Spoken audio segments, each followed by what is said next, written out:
అందరికీ నమస్కారం, శుభోదయం. వెల్కమ్ టు మనీ మాస్టర్ వాడ 10th June Wednesday international market updates. మన మార్కెట్స్ మీద ఇంపాక్ట్ చూద్దాం.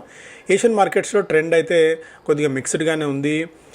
నికే ఆల్మోస్ట్ 1% డౌన్, షాంఘై ఫ్లాట్గా అయితే ఉంది. నిన్న అమెరికన్ మార్కెట్స్లో మళ్ళీ కొద్దిగా బలహీనత చూసాం. వాస్తవానికి నిన్న భారీ పతనం నుంచి కొద్దిగా రికవర్ అయ్యి కూడా కనిపించాయి. Nasdaq but still 1% down, S&P 500 0.25% down, Dow Jones మాత్రం ఫ్లాట్గా క్లోజ్ అయింది. ఎందుకంటే యుఎస్కి చెందిన ఒక మిలిటరీ హెలికాప్టర్ని ఇరాన్ కూల్చివేసింది. ఇద్దరు పైలట్లు సురక్షితంగా బయటపడ్డప్పటికీ కూడా మరొకసారి టెన్షన్స్ అయితే మొదలయ్యాయి. యుఎస్ మరొకసారి తన ఆత్మరక్షణలో భాగంగా మేము రిటాలియేటరీ చర్యలు మొదలుపెట్టాము అని చెప్పి వెల్లడించింది. దీంతో పతనమైన ఆయిల్ ధరల్లో మళ్ళీ కొద్దిగా మొమెంటం కనిపించింది. బట్ స్టిల్ $92 దగ్గర అయితే బ్రెంట్ ఉంది. గోల్డ్ వీక్నెస్ ఉంది. సిటీ రిపోర్ట్ అంచనా ప్రకారం ఒక పాయింట్ ఆఫ్ టైంలో $4,000 దాకా గోల్డ్ రావచ్చు అన్న అంచనా కూడా ఉంది. ఇంకా అంతకంటే వీక్నెస్ కూడా చెప్తోంది. $3,600 $3,800 దాకా గోల్డ్ గురించి. బట్ యాజ్ ఆఫ్ నో అయితే $4,000 దాకా గోల్డ్లో బలహీనత రావచ్చు బికాజ్ ఆఫ్ వేరియస్ ఫ్యాక్టర్స్. ఎందుకంటే యుఎస్ ఇన్ఫ్లేషన్ ఖచ్చితంగా పెరుగుతుంది. పెరిగినప్పుడు వాళ్ళు వడ్డీ రేట్లు తగ్గించడం కాదు, తప్పక పెంచాల్సిన పరిస్థితి ఉంటుంది. అందువల్ల గోల్డ్లో వీక్నెస్ మరింతగా రావచ్చు అనేది సిటీ రిపోర్ట్ అంచనా. సిల్వర్ $65 దగ్గర అయితే ఉంది. క్రిప్టో కరెన్సీస్లో బిట్కాయిన్ $61,000 దగ్గరికి వచ్చింది. Majority of the crypto currencies అన్నీ కూడా బలహీనంగా ఉన్నాయి. ఈ రిపోర్ట్ చూస్తే మనకు in Trump's crypto script family always wins, investors don't. Kin raked at least $2.3 billion in profit from investors since Trump retook presidency. So ఆయన ప్రెసిడెంట్ అయిన తర్వాత క్రిప్టో కరెన్సీ గురించి పదే అనేక సందర్భాల్లో మాట్లాడడంతో దీంతో అనూహ్యంగా మళ్ళీ majority of the crypto currencies అన్నీ కూడా చాలా స్ట్రాంగ్గా అయితే పెరిగాయి. డొనాల్డ్ ట్రంప్ ఆయన ఫ్యామిలీ దీని నుంచి ఈ క్రిప్టో కరెన్సీస్ వచ్చిన ఉత్సాహం నేపథ్యంలో దాదాపు $2.3 billion మేర అమ్మి సొమ్ము చేసుకున్నారనేది ఒక ఇంట్రెస్టింగ్ అప్డేట్గా ఉంది. సో ఒక రకంగా చెప్పాలంటే it's nothing but day light robbery without any doubt. So తనకున్న అధికారాలను విస్తృత అధికారాలను ఉపయోగించుకొని వ్యాఖ్యలు చేయటం, ఆ వ్యాఖ్యలు చేసిన తర్వాత అవన్నీ పెరగటం, వాటిలో ప్రాఫిట్ బుక్ చేసుకోవడం, ఏదైనా లాంగ్స్ కానీ షార్ట్స్ కానీ చేస్తూ ఇలా మనం ఎంత తక్కువ మాట్లాడుకుంటే అంత మంచిది, లేకుంటే పొద్దున్నే మనకి అనవసరమైన బీపీ ఇది.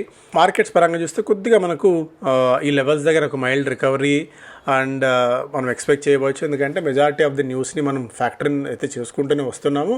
ఇక ఆల్మోస్ట్ $90 దగ్గర $95 దగ్గర క్రూడ్ ఉంది. అంతకంటే ఇంకా మేజర్ మూవ్స్ జరిగితే తప్ప వాటి మీద పెద్ద ఇంపాక్ట్ అయితే ఉండకపోవచ్చు. ప్రస్తుతానికైతే కొద్దిగా మనం ఈ హడావిడి నుంచి కాస్త ఊరట లభించవచ్చు.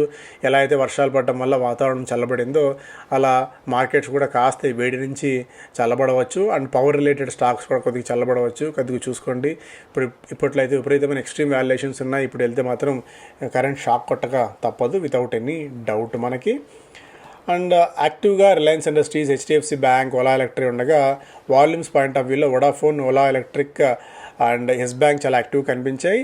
Data patterns L&T tech, PI industries, capital points, ఎరా ఇవన్నీ కూడా బయింగ్ ఇంట్రెస్ట్ బాగా కనిపించగా 52-week హై హిట్ చేసిన వాటిలో data patterns, JK bank, RBL bank, Syrma SGS, federal bank లాంటి స్టాక్స్ ఉన్నాయి. సెల్లింగ్ ప్రెజర్లో Tata tech, Schneider, Zee entertainment, Balrampur Chini, NLC, Kims అలాంటి స్టాక్స్ ఉన్నాయి. 52-week లో టచ్ చేసిన వాటిలో Zensar, Ramco, Bayer crop, Wipro, TCS, Reliance stocks అయితే ఉన్నాయి. ఓవరాల్గా ఈ అప్డేట్. అలాగే స్టాక్స్ పరంగా మనం చూస్తే Patanjali received notice from Maharashtra FDA regarding misleading juice advertisements. ఒకటి భారతీయ ఎయిర్టెల్, బాంబే హైకోర్ట్ allowed a petition filed by the company setting aside a massive 8,414 crore demand notice which included OTSC demand of 473 crores. ఒక update. Dixon టెక్నాలజీస్కి optical ట్రాన్స్ receivers తయారు చేసేందుకు జెమ్టెక్ అన్న కంపెనీతో వీళ్ళు ఒప్పందం కుదుర్చుకున్నారు. వీళ్ళకు జాయింట్ వెంచర్ ఏర్పాటు చేశారు. ఇందులో జెమ్టెక్కి 40%, డిక్సన్ టెక్నాలజీస్కి 40% మేర వాటా అయితే ఉండబోతోంది. వేదాంత తన చెందిన సబ్సిడరీ కంపెనీ మ్యాల్కో ఎనర్జీని వేదాంత ఆయిల్ అండ్ గ్యాస్గా పేరు మార్చింది. KRN హీట్ టెక్ $235 కోట్ల తన సబ్సిడరీ KRN HVAC ప్రోడక్ట్స్లో పెట్టుబడులు పెట్టబోతున్నారు. సో హెక్సాకామ్ ఆల్రెడీ మనం మాట్లాడుకున్నాం. ఎందుకంటే భారతీయ ఎయిర్టెల్ అండ్ హెక్సాకామ్కి ప్రస్తుతానికి ఒక తాత్కాలికంగా ఊరటనిచ్చే అంశం ఇది కాబట్టి. బ్లాక్ రాక్ ETFలోకి రాబోతోంది. ఆగస్టులో ETFని వీళ్ళు లాంచ్ చేయబోతున్నారు. నాకు వార్త కూడా ఇక్కడ మనం చూస్తున్నాము.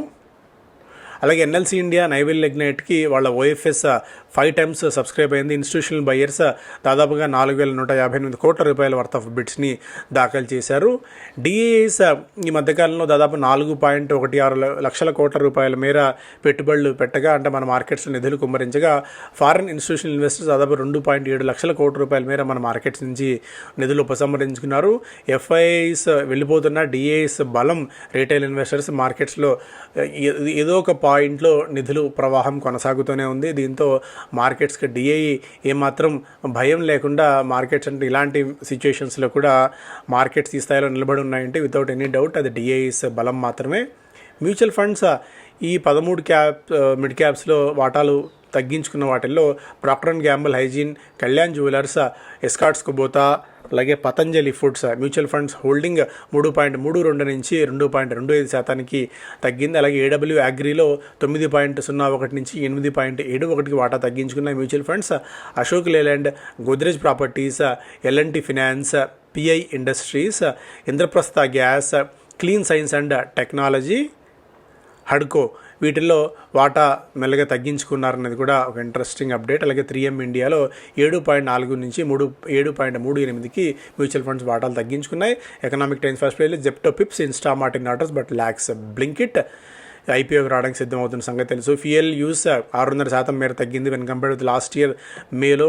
ప్రస్తుతానికి పెరగాలి బికాస్ ఆఫ్ సప్లై ఇష్యూస్ అనుకోవచ్చు, ధరలు విపరీతంగా పెరగటం లాంటివి కొద్దిగా తగ్గాయి. బట్ ఇది కంటిన్యూ అవుతే ఒక రకంగా ఎకానమీ వీక్ అవుతుంది, ఎకానమీకి రెడ్ ఫ్లాగ్ అన్నట్టుగా కూడా ఒక అంచనాగా అయితే ఉంది. Narendra Modi longest serving PM in India now ఒకటి ఇవాళ ఫెలిసిటేట్ చేయబోతుంది ఎన్డీఏ కూటమి అంతా కూడా నరేంద్ర మోడీ గారిని. మెంటర్షిప్ ప్రోగ్రామ్ 15వ తారీఖు నుంచి ప్రారంభం కాబోతోంది.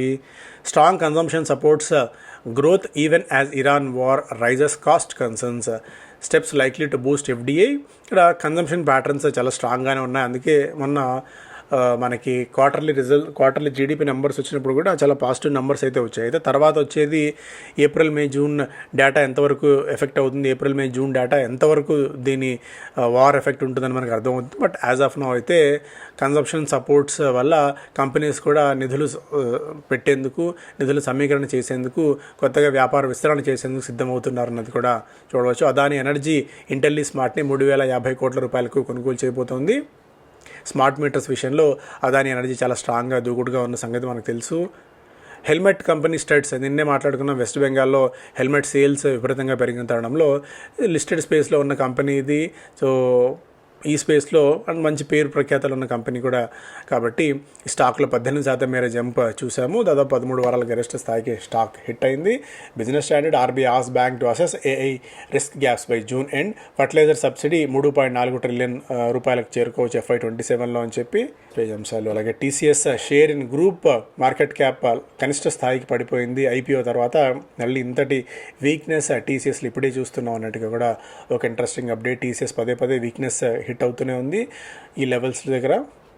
జేఎస్డబ్ల్యూ ఇన్ఫ్రా 5.5% మేర పెరిగింది. వాళ్ళు కోల్కతా డాక్ సిస్టమ్స్ టెర్మినల్ ప్రాజెక్ట్స్ని సెక్యూర్ చేసుకున్న తరుణంలో. విఏటెక్ వ్యాబ్యాక్ 3% మేర, అలాగే కేఎన్ఆర్ కన్స్ట్రక్షన్స్ ఒక 0.2% మేర మాత్రమే పెరిగింది. హైదరాబాద్ మున్సిపల్ కార్పొరేషన్ చెందిన ఒక ఫ్లైఓవర్ 235 కోట్ల రూపాయల 6 లేన్ ఫ్లైఓవర్ కాంట్రాక్ట్ని దక్కించుకున్నారు. ఇవి ప్రధానమైన వార్తలు. Thank you so much.